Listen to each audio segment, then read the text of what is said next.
السلام علیکم۔ حضرت محمد صلی اللہ علیہ وآلہ وسلم کی زندگی کا سب سے مشکل ترین دن۔ طائف کے لوگوں نے آپ کو اتنے پتھر مارے کہ آپ صلی اللہ علیہ وآلہ وسلم کے جوتے خون سے بھر گئے۔ یہ ہجرت کی کہانی ہے۔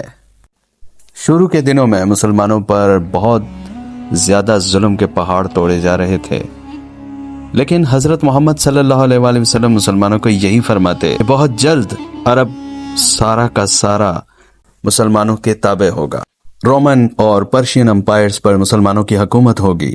یہ سن کر اہل مکہ والے مسلمانوں پر اور بھی تشدد اور ظلم کرتے، لیکن یہ سب حضرت محمد صلی اللہ علیہ وآلہ وسلم کا کچھ نہیں بگاڑ سکتے تھے، کیونکہ مکہ کے دو بہت سٹرونگ لوگ، حضرت خدیجہ رضی اللہ تعالیٰ عنہ یعنی نبی پاک صلی اللہ علیہ وآلہ وسلم کی زوجہ محترمہ، اور حضرت ابو طالب نبی پاک صلی اللہ علیہ وآلہ وسلم کے چچا، آپ صلی اللہ علیہ وآلہ وسلم کو بہت سپورٹ کرتے تھے۔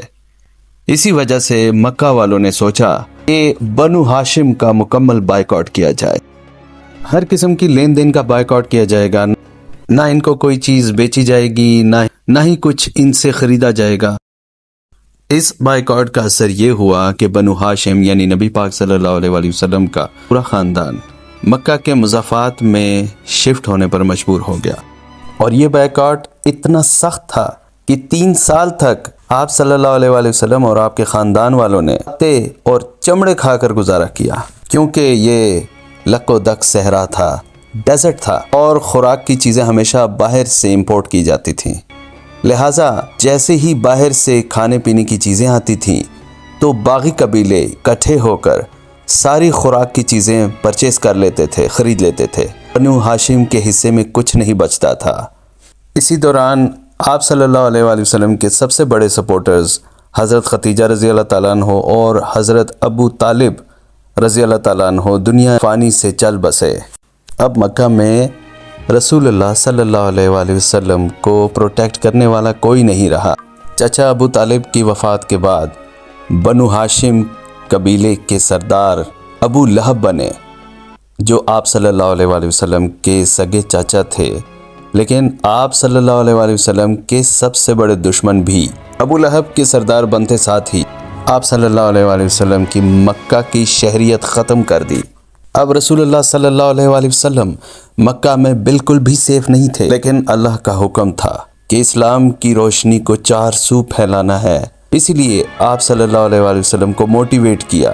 قرآن پاک میں حضرت ابراہیم علیہ السلام اور حضرت موسیٰ علیہ السلام کی سٹوریز بیان کر کے نبوت کے 10 سال گزر جانے کے بعد حضرت محمد صلی اللہ علیہ وآلہ وسلم نے فیصلہ کیا مکہ سے باہر جا کر اسلام کی تبلیغ کریں گے۔ رسول اللہ صلی اللہ علیہ وآلہ وسلم اور حضرت زید بن حارثہ آلموسٹ 100 کلومیٹر پیدل چل کر لوگوں کو اسلام کی دعوت دینے گئے۔ رسول اللہ صلی اللہ علیہ وآلہ وسلم نے طائف کے سارے بڑے سرداروں کو اور وہاں کے مقامی لوگوں کو اسلام کی دعوت دی، لیکن کسی نے بھی آپ صلی اللہ علیہ وآلہ وسلم کی بات نہیں مانی اور آپ کا مذاق اڑایا، آپ سے مخالفت کی۔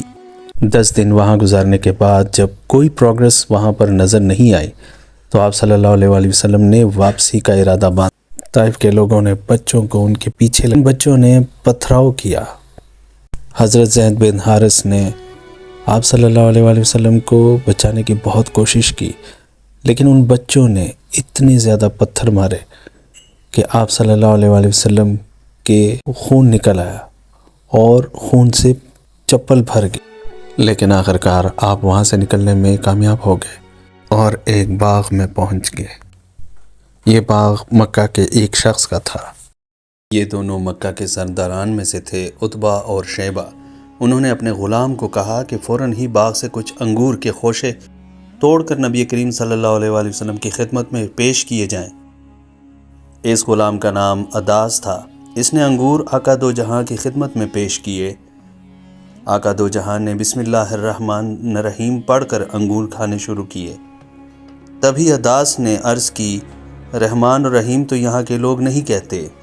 نبی پاک صلی اللہ علیہ وآلہ وسلم نے پوچھا، آپ کس علاقے سے ہیں؟ عداس بولا، میں نینوا سے ہوں۔ تبھی نبی کریم صلی اللہ علیہ وآلہ وسلم نے فرمایا، اچھا حضرت یونس علیہ السلام کی دھرتی سے۔ عداس بہت حیران ہوا، آپ کیسے جانتے ہیں یونس علیہ السلام کو؟ آپ صلی اللہ علیہ وآلہ وسلم نے فرمایا کہ یونس علیہ السلام اللہ کے نبی تھے، اسی طرح میں بھی اللہ کا نبی ہوں۔ یہ سن کر وہ غلام بہت متاثر ہوا اور فوراً ہی ایمان لے آیا۔